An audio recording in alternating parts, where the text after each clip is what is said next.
ನಡಿ ಈಗ ಶುರು ಮಾಡೋಣ. ಕೇಸರಿಯಿಂದ ಮನೋಲ್ಲಾಸ ಮನಸ್ಸು ಮತ್ತೇರಿ ಕುಣಿದಾಡಿದೆ ನೋಡು, ಮನಸ್ಸು ಮತ್ತೇರಿ ಕುಣಿದಾಡಿದೆ ನೋಡು. ಕ್ಷಣ ಕ್ಷಣವೂ ಆಚರಿಸಿ ಕೇಸರಿ ಹಬ್ಬ. ವಿಮಲ್ ಬಾಯಲ್ಲಿ ಹೇಳಿ ಕೇಸರಿ. ಒಂದು ಕಡೆ ಮಗಳನ್ನು ಕಳ್ಕೊಂಡಿದ್ದಾರೆ, ಇನ್ನೊಂದು ಕಡೆ ಆ ಮನೆಯವರ ಪರಿಸ್ಥಿತಿ ಹೇಗಿದೆ ಹೇಳೋದಕ್ಕೆ ಸ್ಮಾರ್ಟ್ ಸಿಟಿ ಭಾಷಣ ಬಿಗಿದ್ರೆ ಇಷ್ಟು ಮನೆ ಕಟ್ಟಿದ್ವಿ ಅಷ್ಟು ಮನೆ ಕಟ್ಟಿದ್ವಿ ಅಂತ ಹೇಳ್ತಾರೆ. ರಾಜ್ಯ ಸರ್ಕಾರ ಕೂಡ ಮನೆ ಕಟ್ಕೊಡುತ್ತೆ, ಕೇಂದ್ರ ಸರ್ಕಾರ ಕೂಡ ಮನೆ ಕಟ್ಕೊಡುತ್ತೆ. ಈ ಹೆಣ್ಣುಮಗಳು ಯಾಕೆ ಸಿಗಲಿಲ್ಲ ಮನೆ ಕಟ್ಕೊಡೋದಕ್ಕೆ? ಈಗಲೂ ಚಾಲೆಂಜ್ ಮಾಡ್ತಾ ಇದ್ದೀವಿ. ಅಲ್ಲಿಯ ಮಹಾನಗರ ಪಾಲಿಕೆ ನೀವು ಆಶ್ರಯ ಮನೆಯಲ್ಲಿ ನೀವೇನು 50 ಲಕ್ಷ 100 ಲಕ್ಷ 50 ಲಕ್ಷ 20 ಲಕ್ಷ ಎಲ್ಲ ಖರ್ಚು ಮಾಡಲ್ಲ, ಗೊತ್ತಿದೆ. 1.5 ಲಕ್ಷದಿಂದ ಮ್ಯಾಕ್ಸಿಮಮ್ 3 ಲಕ್ಷ ರೂಪಾಯಿ ಆಶ್ರಯ ಮನೆ. ಅವರಿಗೆ ಜಾಗ ಇದ್ದರೆ ಮತ್ತೊಂದು ರೀತಿಯಲ್ಲಿ ಕಟ್ಕೊಡ್ಬೋದು. ನೀವು ಹೇಳಿ, ಈಗ ತಾಕತ್ತಿದೆಯಾ ನಿಮಗೆ? ಧೈರ್ಯ ಇದೆಯಾ? ದಮ್ಮಿದೆಯಾ? ಮನೆ ಕಟ್ಕೊಡ್ತೀರಾ? ಮನೆ ಕಟ್ಕೊಡೋಕ್ಕಾಗತ್ತಾ ಹೆಣ್ಮಗಳಿಗೆ? ನಿಮ್ಗೆ ಆಗೋದಿಲ್ಲ ಅಂತಂದರೆ ಬರ್ಕೊಡ್ರಿ ನಮ್ಮ ಹತ್ರ, ನಾವು ಕಟ್ಟಿಸ್ಕೊಡ್ತೀವಿ. ಆ 3 ಲಕ್ಷ ಏನಾಗಬೇಕು ಅಥವಾ ಆ ಹೆಣ್ಮಕ್ಳಿಗೆ ಏನಾದರೂ ಒಂದು ಕೆಲಸ ಆಗಬೇಕು ಅಂತಂದರೆ ಕಟ್ಟಿಸ್ಕೊಡ್ಲ ನಾವು? ಕಟ್ಟಿಸ್ಕೊಡ್ಬೇಕಾ? ನೀವು ಹೇಳಬೇಕು. ಯಾಕಿದ್ದೀರಿ ಎಮ್ ಎಲ್ ಎಗಳಲ್ಲಿ? ಯಾಕಿದ್ದೀರಿ? ಹಾಂ, ಆಮೇಲೆ ಅಲ್ಲಿ ಏನು ಮುನ್ಸಿಪಲ್, ಮಹಾನಗರ ಪಾಲಿಕೆ, MP, ಮಿನಿಸ್ಟ್ರು, ಮಣ್ಣಂಗಟ್ಟಿ ಏನಾಯಿತು? ಸ್ಮಾರ್ಟ್ ಸಿಟಿ ಏನಾಯಿತು? ಆ ಹೆಣ್ಣು ಮಗಳಿಗೆ ಅವರ ಮನೆಯವರಿಗೆ ಒಂದು 3 ಲಕ್ಷ ರೂಪಾಯಿಲಿ ಮನೆ ಕಟ್ಕೊಡೋಕ್ಕಾಗಿಲ್ಲ ಅಂತಂದರೆ ರಿಪಬ್ಲಿಕ್ ಕನ್ನಡ ಜನರ ಹತ್ರ ಕೇಳಿ ಮನೆ ಕಟ್ಟಿಸ್ಕೊಡ್ತೀವಿ. ಆ ಕ್ರೆಡಿಬಿಲಿಟಿ, ಆ ವಿಶ್ವಾಸಾರ್ಹತೆ ನಿಮ್ಮ ಹತ್ರ ನಾವು ಉಳಿಸ್ಕೊಂಡಿದ್ದೀವಿ. ಇಲ್ಲಿ ತನಕ ಇಂಥ ಮನೆಗಳನ್ನ ಅನೇಕ ಕಟ್ಟಿಸ್ಕೊಟ್ಟಿದ್ದೀವಿ.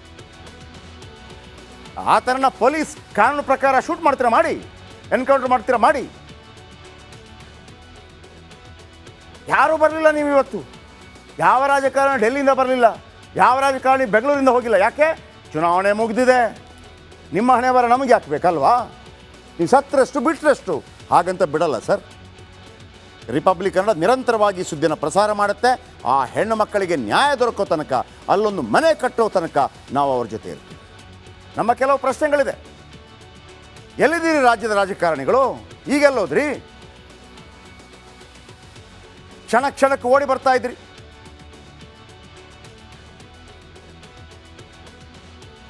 ಅಂಜಲಿ ಕುಟುಂಬಕ್ಕೆ ದಿಕ್ಕು ದೆಸೆ ಅನ್ನೋದಿಲ್ಲ ಸರ್. ಒಂದು ಮನೆ ಇಲ್ಲ ಅವರಿಗೆ, ಒಂದು ಮನೆ ಇಲ್ಲ.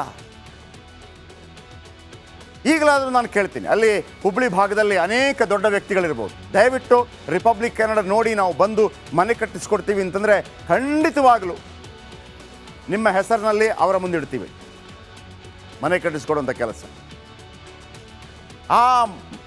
ನಾಳೆಯಿಂದಲೇ ಬೇಕಿದ್ರೆ ಅಭಿಯಾನ ಶುರು ಮಾಡ್ತೀನಿ ನಾನು, ನಾಳೆಯಿಂದಲೇ ಅಭಿಯಾನ ಶುರು ಮಾಡ್ತೀನಿ.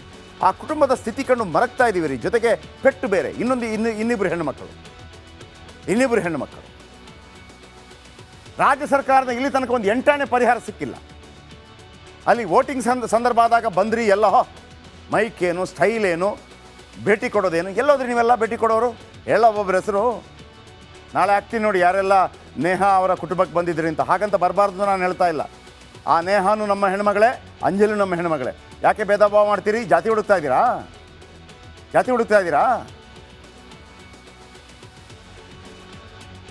ಆಮೇಲೆ ಅವರೆಲ್ಲ ತಾಯಿಲ್ಲದ ಮಕ್ಕಳು ರೀ.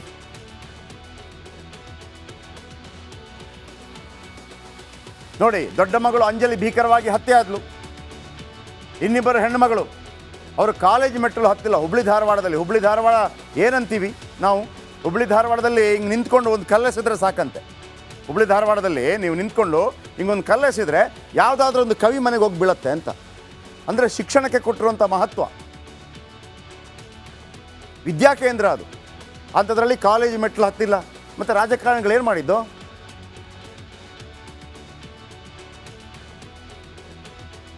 ಆರೋಪಿಯನ್ನು ಯಾವ ರೀತಿ ಬೆಂಡೆತ್ತಬೇಕು ಅಂತಂದರೆ ಇನ್ನೊಬ್ಬ ನೆನೆಸ್ಕೊಂಡು ನಡಗಬೇಕು.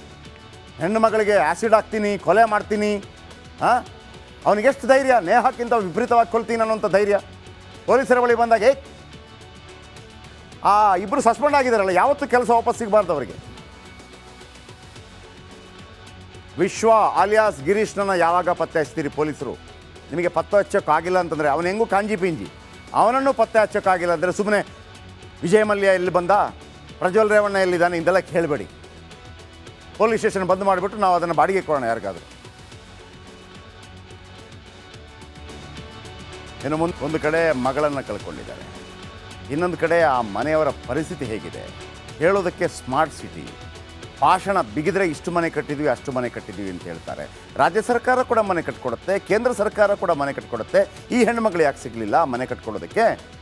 ಈಗಲೂ ಚಾಲೆಂಜ್ ಮಾಡ್ತಾ ಇದ್ದೀವಿ. ಅಲ್ಲಿಯ ಮಹಾನಗರ ಪಾಲಿಕೆ ನೀವು ಆಶ್ರಯ ಮನೆಯಲ್ಲಿ ನೀವೇನು 50 ಲಕ್ಷ 100 ಲಕ್ಷ 50 ಲಕ್ಷ 20 ಲಕ್ಷ ಎಲ್ಲ ಖರ್ಚು ಮಾಡಲ್ಲ ಗೊತ್ತಿದೆ. 1.5 ಲಕ್ಷದಿಂದ ಮ್ಯಾಕ್ಸಿಮಮ್ 3 ಲಕ್ಷ ರೂಪಾಯಿ ಆಶ್ರಯ ಮನೆ. ಅವರಿಗೆ ಜಾಗ ಇದ್ದರೆ ಮತ್ತೊಂದು ರೀತಿಯಲ್ಲಿ ಕಟ್ಕೊಡ್ಬೋದು. ನೀವು ಹೇಳಿ, ಈಗ ತಾಕತ್ತಿದೆಯಾ ನಿಮಗೆ? ಧೈರ್ಯ ಇದೆಯಾ? ದಮ್ಮಿದೆಯಾ? ಮನೆ ಕಟ್ಕೊಡ್ತೀರಾ? ಮನೆ ಕಟ್ಕೊಡೋಕ್ಕಾಗತ್ತಾ ಹೆಣ್ಮಗಳಿಗೆ? ನಿಮ್ಗೆ ಆಗೋದಿಲ್ಲ ಅಂತಂದರೆ ಬರ್ಕೊಡ್ರಿ ನಮ್ಮ ಹತ್ರ, ನಾವು ಕಟ್ಟಿಸ್ಕೊಡ್ತೀವಿ. ಆ 3 ಲಕ್ಷ ಏನಾಗಬೇಕು ಅಥವಾ ಆ ಹೆಣ್ಮಕ್ಳಿಗೆ ಏನಾದರೂ ಒಂದು ಕೆಲಸ ಆಗಬೇಕು ಅಂತಂದರೆ ಕಟ್ಟಿಸ್ಕೊಡ್ಲ ನಾವು? ಕಟ್ಟಿಸ್ಕೊಡ್ಬೇಕಾ? ನೀವು ಹೇಳಬೇಕು. ಯಾಕಿದ್ದೀರಿ ಎಮ್ ಎಲ್ ಎಗಳಲ್ಲಿ? ಯಾಕಿದ್ದೀರಿ? ಹಾಂ, ಆಮೇಲೆ ಅಲ್ಲಿ ಏನು ಮುನ್ಸಿಪಲ್, ಮಹಾನಗರ ಪಾಲಿಕೆ, MP, ಮಿನಿಸ್ಟ್ರು, ಮಣ್ಣಂಗಟ್ಟಿ ಏನಾಯಿತು? ಸ್ಮಾರ್ಟ್ ಸಿಟಿ ಏನಾಯಿತು? ಆ ಹೆಣ್ಣು ಮಗಳಿಗೆ ಅವರ ಮನೆಯವರಿಗೆ ಒಂದು 3 ಲಕ್ಷ ರೂಪಾಯಲ್ಲಿ ಮನೆ ಕಟ್ಕೊಡೋಕ್ಕಾಗಿಲ್ಲ ಅಂತಂದರೆ ರಿಪಬ್ಲಿಕ್ ಕನ್ನಡ ಜನರ ಹತ್ರ ಕೇಳಿ ಮನೆ ಕಟ್ಟಿಸ್ಕೊಡ್ತೀವಿ. ಆ ಕ್ರೆಡಿಬಿಲಿಟಿ, ಆ ವಿಶ್ವಾಸಾರ್ಹತೆ ನಿಮ್ಮ ಹತ್ರ ನಾವು ಉಳಿಸ್ಕೊಂಡಿದ್ದೀವಿ. ಇಲ್ಲಿ ತನಕ ಇಂಥ ಮನೆಗಳನ್ನು ಅನೇಕ ಕಟ್ಟಿಸ್ಕೊಟ್ಟಿದ್ದೀವಿ. ಆ ಥರನ ಪೊಲೀಸ್ ಕಾನೂನು ಪ್ರಕಾರ ಶೂಟ್ ಮಾಡ್ತೀರಾ ಮಾಡಿ, ಎನ್ಕೌಂಟರ್ ಮಾಡ್ತೀರಾ ಮಾಡಿ. ಯಾರೂ ಬರಲಿಲ್ಲ. ನೀವು ಇವತ್ತು ಯಾವ ರಾಜಕಾರಣಿ ಡೆಲ್ಲಿಯಿಂದ ಬರಲಿಲ್ಲ, ಯಾವ ರಾಜಕಾರಣಿ ಬೆಂಗಳೂರಿಂದ ಹೋಗಿಲ್ಲ. ಯಾಕೆ? ಚುನಾವಣೆ ಮುಗಿದಿದೆ.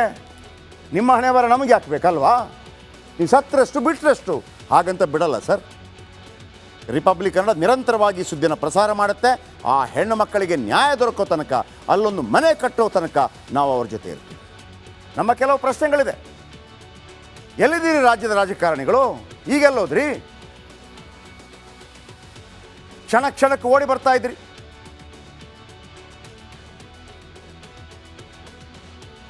ಅಂಜಲಿ ಕುಟುಂಬಕ್ಕೆ ದಿಕ್ಕು ದೆಸೆ ಅನ್ನೋದಿಲ್ಲ ಸರ್. ಒಂದು ಮನೆ ಇಲ್ಲ ಅವರಿಗೆ, ಒಂದು ಮನೆ ಇಲ್ಲ. ಈಗಲಾದರೂ ನಾನು ಕೇಳ್ತೀನಿ, ಅಲ್ಲಿ ಹುಬ್ಬಳ್ಳಿ ಭಾಗದಲ್ಲಿ ಅನೇಕ ದೊಡ್ಡ ವ್ಯಕ್ತಿಗಳಿರ್ಬೋದು. ದಯವಿಟ್ಟು ರಿಪಬ್ಲಿಕ್ ಕನ್ನಡ ನೋಡಿ ನಾವು ಬಂದು ಮನೆ ಕಟ್ಟಿಸ್ಕೊಡ್ತೀವಿ ಅಂತಂದರೆ ಖಂಡಿತವಾಗಲೂ ನಿಮ್ಮ ಹೆಸರಿನಲ್ಲಿ ಅವರ ಮುಂದಿಡ್ತೀವಿ ಮನೆ ಕಟ್ಟಿಸ್ಕೊಡುವಂಥ ಕೆಲಸ. ನಾಳೆಯಿಂದಲೇ ಬೇಕಿದ್ರೆ ಅಭಿಯಾನ ಶುರು ಮಾಡ್ತೀನಿ ನಾನು, ನಾಳೆಯಿಂದಲೇ ಅಭಿಯಾನ ಶುರು ಮಾಡ್ತೀನಿ. ಆ ಕುಟುಂಬದ ಸ್ಥಿತಿ ಕಂಡು ಮರಗ್ತಾ ಇದ್ದೀವಿ ರೀ. ಜೊತೆಗೆ ಪೆಟ್ಟು ಬೇರೆ, ಇನ್ನಿಬ್ಬರು ಹೆಣ್ಣುಮಕ್ಕಳು.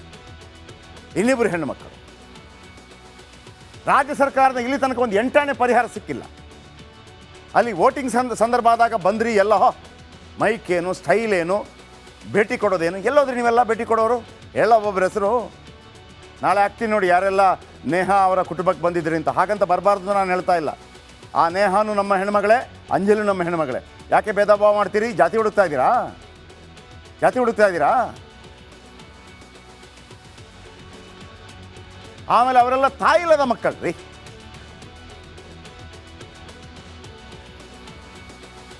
ನೋಡಿ, ದೊಡ್ಡ ಮಗಳು ಅಂಜಲಿ ಭೀಕರವಾಗಿ ಹತ್ಯೆ ಆದ್ಲು. ಇನ್ನಿಬ್ಬರು ಹೆಣ್ಣುಮಗಳು ಅವರು ಕಾಲೇಜ್ ಮೆಟ್ಟಲು ಹತ್ತಿಲ್ಲ. ಹುಬ್ಬಳ್ಳಿ ಧಾರವಾಡ ಏನಂತೀವಿ ನಾವು? ಹುಬ್ಬಳ್ಳಿ ಧಾರವಾಡದಲ್ಲಿ ಹಿಂಗೆ ನಿಂತ್ಕೊಂಡು ಒಂದು ಕಲ್ಲೆಸಿದ್ರೆ ಸಾಕಂತೆ. ಹುಬ್ಬಳ್ಳಿ ಧಾರವಾಡದಲ್ಲಿ ನೀವು ನಿಂತ್ಕೊಂಡು ಹಿಂಗೊಂದು ಕಲ್ಲೆಸಿದ್ರೆ ಯಾವುದಾದ್ರೂ ಒಂದು ಕವಿ ಮನೆಗೆ ಹೋಗಿ ಬೀಳತ್ತೆ ಅಂತ. ಅಂದರೆ ಶಿಕ್ಷಣಕ್ಕೆ ಕೊಟ್ಟಿರುವಂಥ ಮಹತ್ವ. ವಿದ್ಯಾಕೇಂದ್ರ ಅದು.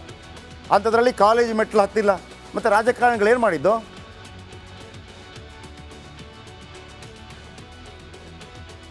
ಆರೋಪಿಯನ್ನು ಯಾವ ರೀತಿ ಬೆಂಡೆತ್ತಬೇಕು ಅಂತಂದರೆ ಇನ್ನೊಬ್ಬ ನೆನೆಸ್ಕೊಂಡು ನಡಗಬೇಕು. ಹೆಣ್ಣು ಮಗಳಿಗೆ ಆ್ಯಸಿಡ್ ಹಾಕ್ತೀನಿ, ಕೊಲೆ ಮಾಡ್ತೀನಿ. ಅವನಿಗೆಷ್ಟು ಧೈರ್ಯ? ನೇಹಕ್ಕಿಂತ ವಿಪರೀತವಾಗಿ ಕೊಲ್ತೀನಿ ಅನ್ನೋಂಥ ಧೈರ್ಯ. ಪೊಲೀಸರ ಬಳಿ ಬಂದಾಗ ಆ ಇಬ್ಬರು ಸಸ್ಪೆಂಡ್ ಆಗಿದ್ದಾರಲ್ಲ, ಯಾವತ್ತೂ ಕೆಲಸ ವಾಪಸ್ ಸಿಗಬಾರ್ದು ಅವರಿಗೆ. ವಿಶ್ವ ಆಲಿಯಾಸ್ ಗಿರೀಶ್ನನ್ನು ಯಾವಾಗ ಪತ್ತೆ ಹಚ್ತೀರಿ ಪೊಲೀಸರು? ನಿಮಗೆ ಪತ್ತೆ ಹಚ್ಚೋಕ್ಕಾಗಿಲ್ಲ ಅಂತಂದರೆ ಅವನು ಹೆಂಗೂ ಕಾಂಜಿ ಪಿಂಜಿ, ಅವನನ್ನು ಪತ್ತೆ ಹಚ್ಚೋಕ್ಕಾಗಿಲ್ಲ ಅಂದರೆ ಸುಮ್ಮನೆ ವಿಜಯ ಮಲ್ಯ ಎಲ್ಲಿ ಬಂದ, ಪ್ರಜ್ವಲ್ ರೇವಣ್ಣ ಎಲ್ಲಿದ್ದಾನೆ ಇಂದೆಲ್ಲ ಕೇಳಬೇಡಿ. ಪೊಲೀಸ್ ಸ್ಟೇಷನ್ ಬಂದ್ ಮಾಡಿಬಿಟ್ಟು ನಾವು ಅದನ್ನು ಬಾಡಿಗೆ ಕೊಡೋಣ ಯಾರಿಗಾದರೂ.